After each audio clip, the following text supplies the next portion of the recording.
au Dieu Tout-Puissant qui est dans la joie ce matin, qui croit que le Seigneur Jésus est vivant. Alors, mais si tu crois qu'il est vivant, prouve qu'il est vivant, acclame-le ce matin. Alléluia.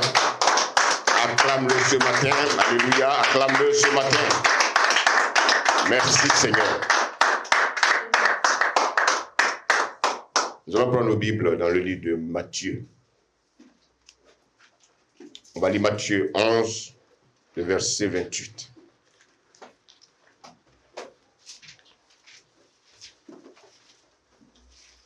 Amen. Amen. Soyons disposés, pas de distractions et écoutons la parole de Dieu. Donc Matthieu 11, lisons le verset 28. Amen. Amen. Il est écrit, venez à moi, vous tous qui êtes fatigués et chargés, et je vous donnerai du repos. Venez à moi, vous tous qui êtes fatigués et chargés, je vous donnerai du repos. On va lire encore un autre passage. Prenons le livre de Jean, Jean 6.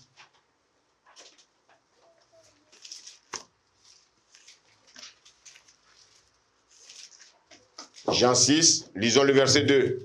Amen. Amen. Les grandes foules le suivaient parce qu'elles voyaient les miracles qu'il opérait sur les malades. Vous savez, quand Jésus a commencé son ministère, la Bible nous parle ici d'une grande foule qui le suivait. Alléluia. Amen. Une grande foule le suivait. Mais pourquoi cette grande foule suivait Jésus? Parce qu'il faisait les miracles. On va lire le verset 11, on y va. Jésus prit les pains, rendit grâce, et les distribua à ceux qui étaient assis. Il leur donna de même des poissons autant qu'ils en voulurent. Donc Jésus également multipliait le pain. Voici pourquoi les gens le suivaient. On va lire encore le verset 27. Travaillez non pour la nourriture qui périt. Donc le Seigneur dit qu'il y a une nourriture qui périt. Alléluia. Amen. Alléluia. Amen. Mais il y a une nourriture qui donne la vie. Ce matin, je veux que tu choisisses cette nourriture qui donne la vie. On continue la lecture. Mais pour celle qui subsiste pour la vie éternelle, et que le Fils de l'homme vous donnera, car c'est lui que le Père que Dieu a marqué de son sceau. Verset 28. Ils lui dirent, que devons-nous faire pour faire les œuvres de Dieu? Que devons-nous faire pour faire les œuvres de Dieu? Regardez la réponse de Jésus. Jésus leur répondit, l'œuvre de Dieu, c'est que vous croyiez en celui qui l'a envoyé. Vous voyez, donc en fait, l'œuvre de Dieu, ce n'est pas du spectacle. Vous voyez que l'œuvre de Dieu, ce n'est pas du maraboutage. L'œuvre de Dieu, ce n'est pas ce que nous faisons, ce que nous voulons. Il dit quoi? Il dit, l'œuvre de Dieu, c'est que vous croyez en celui qui l'a envoyé. Vous voyez, lorsque Jésus multipliait le pain et qu'il faisait des miracles, les gens étaient assidus. Les gens étaient prêts à le suivre. Mais regardez au verset 53. Jésus leur dit, en vérité, je vous le dis, si vous ne mangez la chair du Fils de l'homme, et si vous ne buvez son sang, vous n'avez point la vie en vous-même. Ah, les gens vont commencer à dire, mais voici un cannibale. Un cannibale qui nous demande de boire son sang. Alléluia. Amen.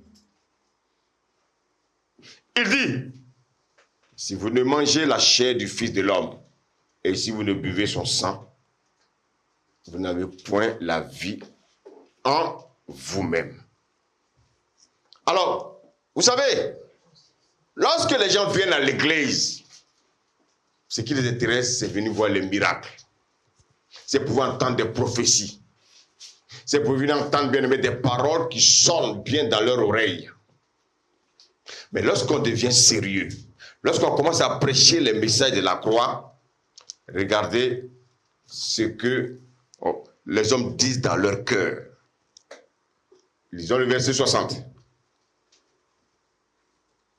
Plusieurs de ses disciples, après l'avoir entendu dire, cette parole est dure. Ah, cette parole est dure. Qui peut l'écouter? Alors, ce matin, je voulais te poser une question.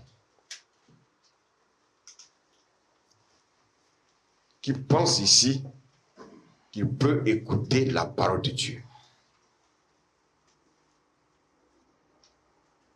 Alléluia. Vous savez, celui qui veut écouter la parole de Dieu, celui qui peut écouter la parole de Dieu, c'est celui-là qui décide réellement de changer de vie.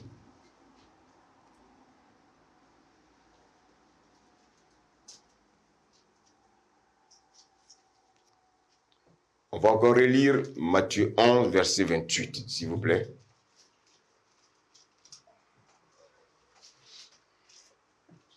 Matthieu 11, verset 28. Amen. Amen.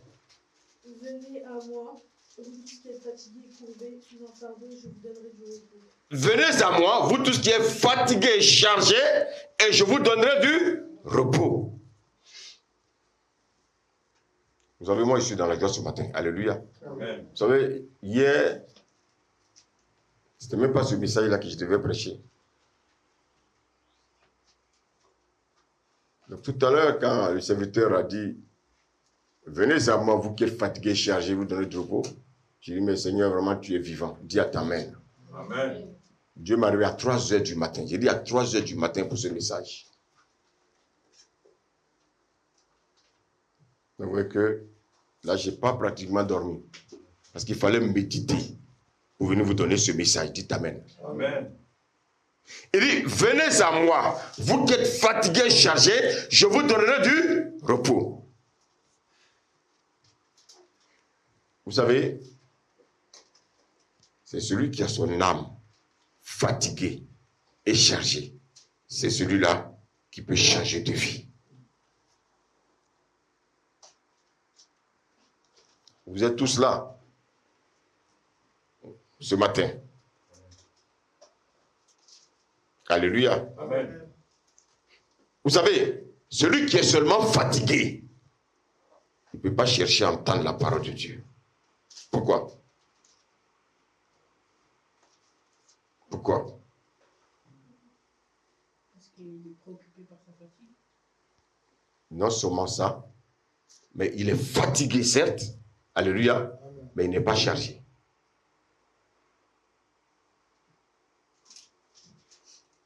Dans l'église, toutes les personnes qui veulent changer de vie, c'est des personnes qui sont fatiguées et chargées. Celui qui est seulement chargé, il ne peut pas entendre la parole de Dieu et puis l'accepter.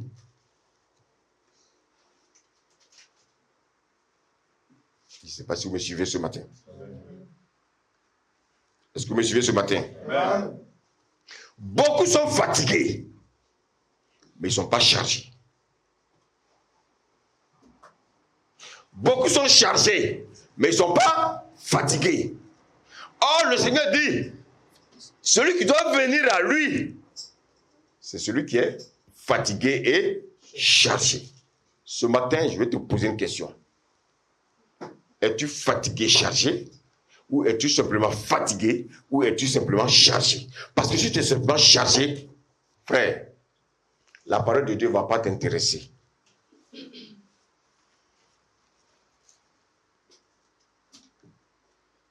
Beaucoup cherchent le repos de Dieu. Pourquoi ils n'obtiennent pas ce repos? Parce qu'ils sont simplement fatigués. Beaucoup cherchent le repos de Dieu. Mais pourquoi ils ne l'obtiennent pas? Parce qu'ils sont simplement chargés. Dieu dit, il donne le repos à ceux qui sont non seulement fatigués, mais aussi chargés.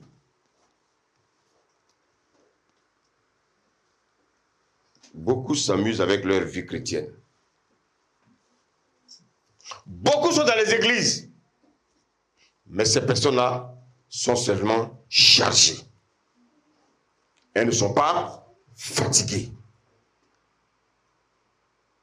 Alléluia. Vous savez, lorsqu'on est fatigué, chargé, lorsque la parole vient, la parole est comme un remède qui vient nous guérir. Vous savez qu'est-ce qui s'est passé avec le peuple d'Israël? Avec le peuple d'Israël, quelque chose s'est passé. Allons dans le livre d'Exode.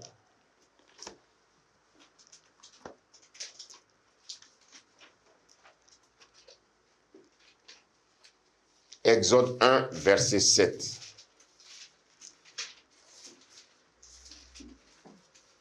enfants d'Israël furent féconds et multiplièrent, ils s'accrurent et devenirent de plus en plus puissants. Il faut lire un peu plus fort, s'il te plaît. D'accord? Tu as le micro en plus? Oui. Vas-y. Et le pays en fut rempli. Et le pays en fut rempli. Lis le verset 13. Alors les Égyptiens réduisirent les enfants d'Israël à une dure servitude. Donc en fait, à un moment donné, voici un peuple qui s'est retrouvé en Égypte. Ils ont commencé à vivre la vie de l'Égypte.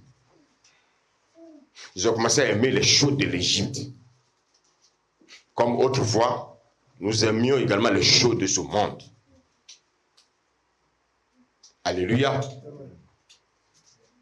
Mais à un moment donné, la Bible dit qu'ils vont être réduits à une dure servitude.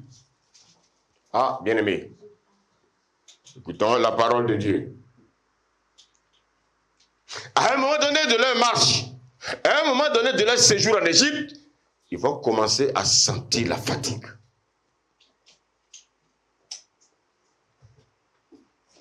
Or, qu'est-ce que le Seigneur dit? Le Seigneur dit de venir à lui. Alléluia. Amen. Celui qui est fatigué et chargé.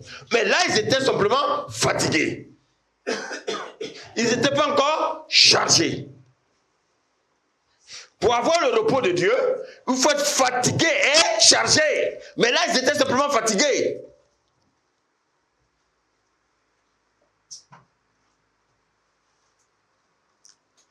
On va tourner la page à côté dans Exode 2. Lisons le verset 23 à 25. Amen. Amen. Elle enfanta un fils qu'il appela du nom de Gershom, car dit-il, j'habite un pays étranger. Exode 2. Ah, pardon. Il faut suivre, s'il te plaît. Exode 2, Oui, c'est que. verset 23. Ah, pardon. Longtemps après, le roi d'Égypte mourut et les enfants d'Israël gémissaient encore pour la servitude et poussaient des cris. Ces cris que leur arrachait la servitude montèrent jusqu'à Dieu. Alléluia. On dit quoi ici? À un moment donné, ils vont commencer à crier.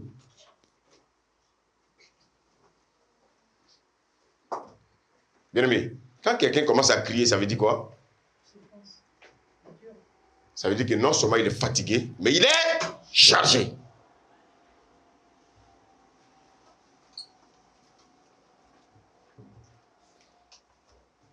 Est-ce qu'on me suit? Amen. Ils ont commencé à crier. Certes, on a vu qu'ils étaient fatigués. Mais là, ils ont commencé à crier. Pourquoi? Parce qu'en plus de la fatigue, il y a la charge. Beaucoup de personnes se disent chrétiennes. Elles sont fatiguées, mais elles ne sont pas chargées. Parce que, bien aimé, elles s'amusent avec les choses de Dieu.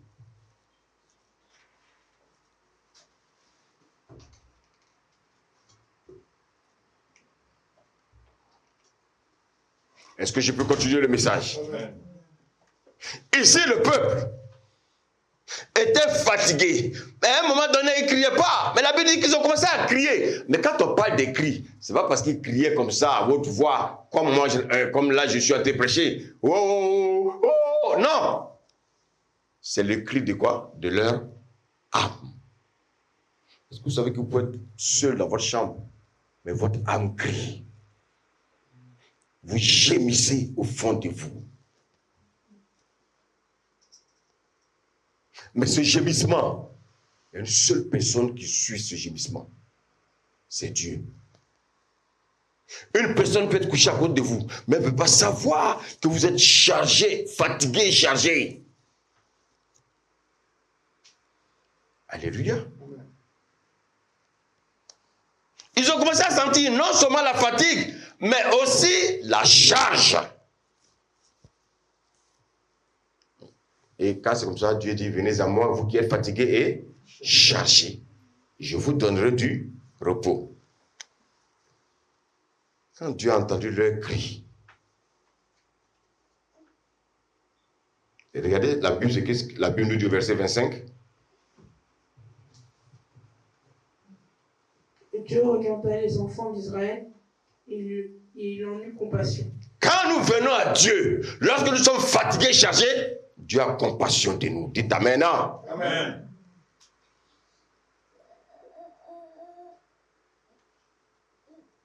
Dieu a compassion de ses enfants.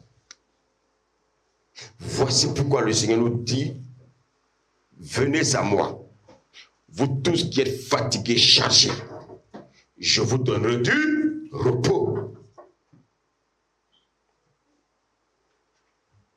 Donc Dieu ne donne pas du repos à n'importe qui. Dieu donne le repos à qui? Dieu donne le repos à ceux qui sont fatigués et chargés.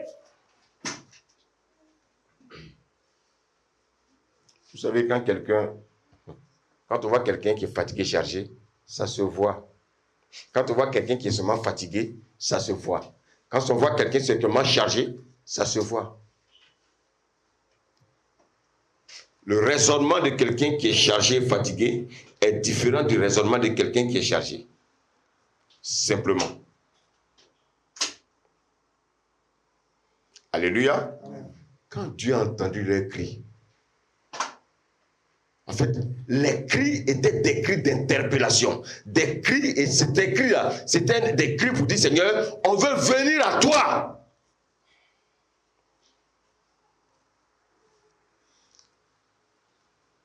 Quand ils sont venus à Dieu, qu'est-ce que le Seigneur va faire?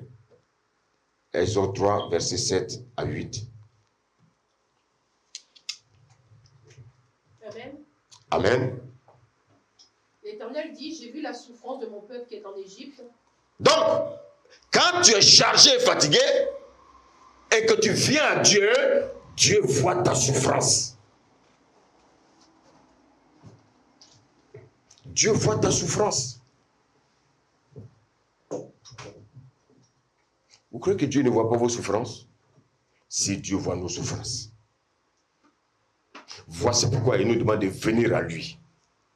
Souvent, on veut régler les problèmes de nous-mêmes. On ne peut pas.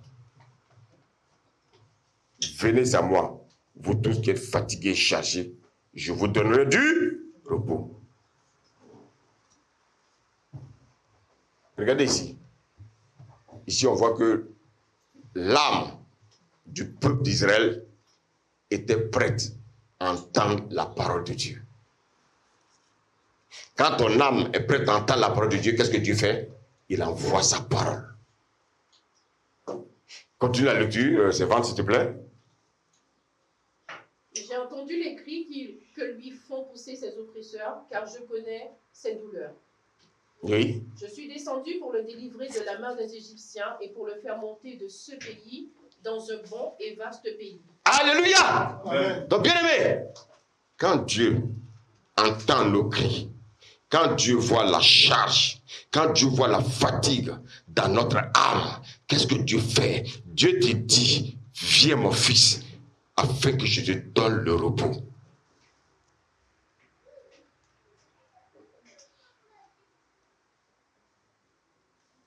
Alléluia. Amen. Alléluia. Amen. Le peuple était fatigué, chargé. Ils ont crié à Dieu. Qu'est-ce que Dieu a fait? Dieu est descendu. Dieu a envoyé sa parole. La Bible dit que Dieu a envoyé sa parole à Israël et la parole guérit Israël. C'est la parole de Dieu qui nous guérit. Dites Amen. Amen. Aucune prière ne guérit quelqu'un.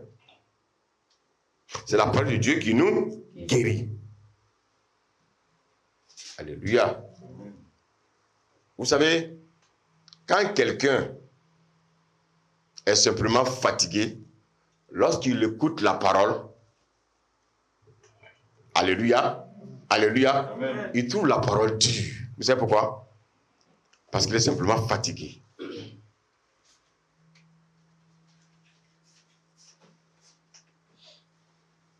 Quand la parole vient, il pense que la parole vient comme un poignard.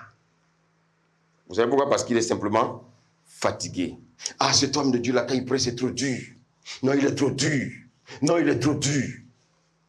Frère, c'est pas parce que l'homme de Dieu est dur, mais c'est parce que tu n'es pas fatigué, chargé. Est-ce que je me fais comprendre ce matin? En fait, ton âme n'est pas prête à écouter la parole de Dieu. Ton âme n'est pas prête à changer. Quand les personnes disent « Ah, la parole est trop dure », vous savez, en fait, c'est parce que ces personnes ne sont pas prêtes à suivre le Seigneur. Ces personnes viennent parce qu'elles ont besoin de miracles. Elles viennent parce qu'elles ont besoin qu'on multiplie le pain. Mais elles ne viennent pas réellement pour chercher Dieu.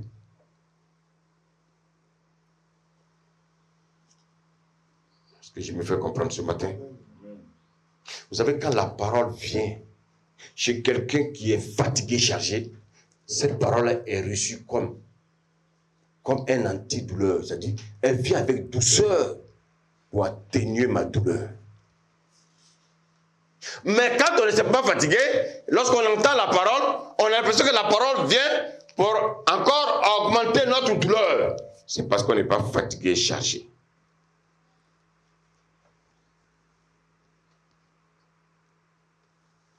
Quand la parole de Dieu vient, elle ne vient pas pour alourdir nos souffrances, mais elle vient pour nous apaiser. Elle vient pour nous donner du repos. Quand la parole vient, elle est douce. Elle descend en nous. Parce qu'elle a compris que nous avons besoin d'apaisement. Mais lorsque cette parole vient et la personne se plaint, lorsque cette parole vient et la personne murmure, c'est parce que cette personne, elle est simplement fatiguée, mais elle n'est pas chargée. Cette personne n'est pas prête à rencontrer le Seigneur. Quand on dit que la parole est trop dure, mais en fait, on veut dire que qui est dur? On veut dire que qui est dur? Mais avant Dieu, on veut dire qui est dur? Celui qui prêche la parole. C'est-à-dire qu'on ne regarde plus à la parole, mais on regarde à l'individu qui prêche. Ah, la l'apôtre est trop dur. Ah, ces messages sont trop durs. Il n'a pas l'amour. Ah non, il n'a pas l'amour.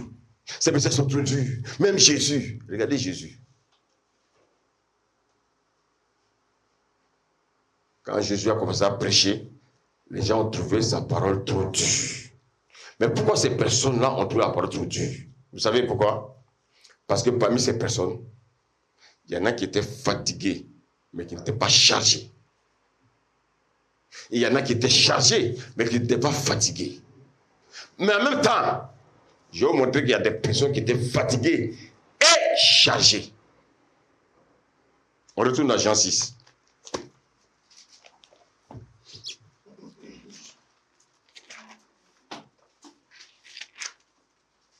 On retourne dans Jean 6.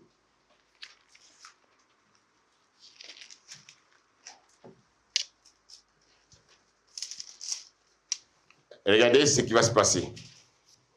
Quand les gens ont dit que cette parole était trop dure,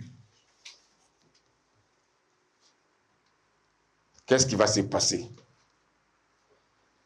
On va lire le verset 65 de Jean 6. Amen. Amen. Amen. Et il ajouta, c'est pourquoi je vous ai dit que nul ne peut venir à moi si ce ne lui a été donné par le Père. Vous voyez, donc pour venir à Dieu, pour venir à Jésus, c'est le Père qui met cette envie-là en nous.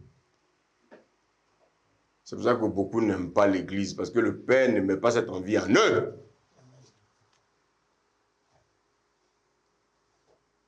Est-ce que je me fais suivre ce matin? Maintenant, écoutons le verset 66. Dès ce moment, plusieurs de ses disciples se retirèrent. Dès ce moment, plusieurs de ses disciples se retirèrent. Est-ce que vous suivez un peu ce que j'ai dit? Ils étaient auparavant combien? Une foule, ils étaient plus de 5000. Ils étaient plus de 5000. Mais la Bible dit que lorsque Jésus a commencé à prêcher le message de la croix,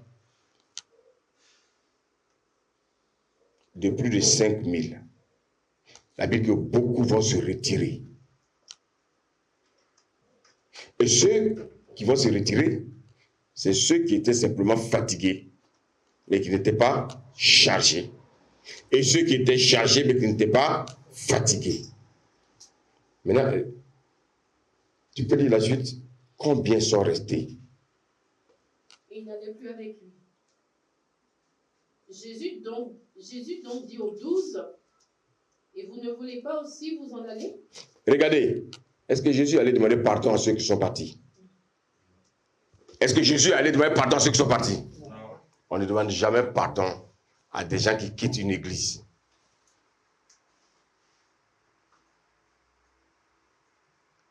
Est-ce que je me fais comprendre? D'ailleurs, Jésus, parmi les 12, regardez la réponse que Jésus va leur donner. On lit la suite. Simon Pierre lui répondit, Seigneur, à qui irions-nous? Tu as les paroles de la vie éternelle. Jésus, parmi les 12, il va même poser la question, mais vous là, vous faites quoi? Vous n'avez pas aussi envie de les suivre. Mais les pasteurs d'aujourd'hui, ils allaient faire quoi?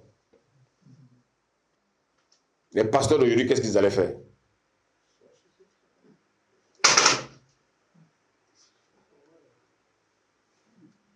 Ils vont chercher à demander pardon.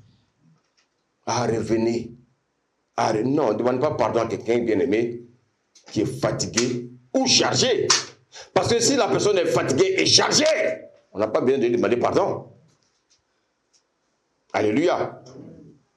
Parce qu'elle sait pourquoi elle est là. Je vais vous poser cette question ce matin. Est-ce que vous savez pourquoi vous êtes là? Est-ce que vous savez pourquoi vous êtes là? Amen.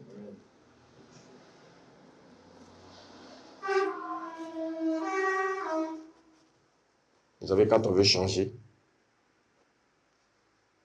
on ne nous poursuit pas. Et c'est seulement ceux qui sont fatigués, chargés, qui veulent changer. Alléluia.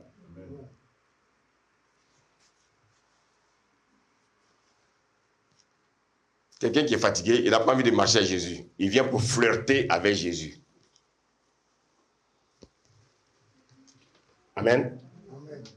Vous savez, les gens aiment ce monde qui est pourri. Ce monde est pourri. Nous sommes dans une pourriture, mais les gens ne savent pas. En tout cas, les gens couvrent malheureusement derrière les choses de ce monde. Alléluia. Amen. Donc, vous voyez que quand on est chargé, fatigué, et qu'on vient à Jésus,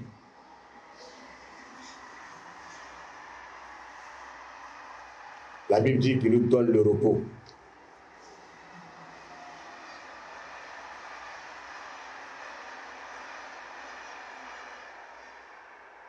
Est-ce que tu peux fermer? Il fait déjà chaud de toute façon. Tu peux fermer parce que ça nous embrouille là.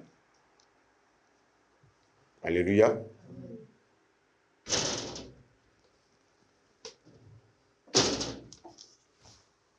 Ce matin, je voulais vraiment m'arrêter là pour vous dire que lorsque on vient dans la maison de Dieu, il faut être conscient qu'on est fatigué, chargé. C'est cela que le Seigneur nous donnera du repos. Alléluia. Amen. Que le Seigneur vous garde. Amen.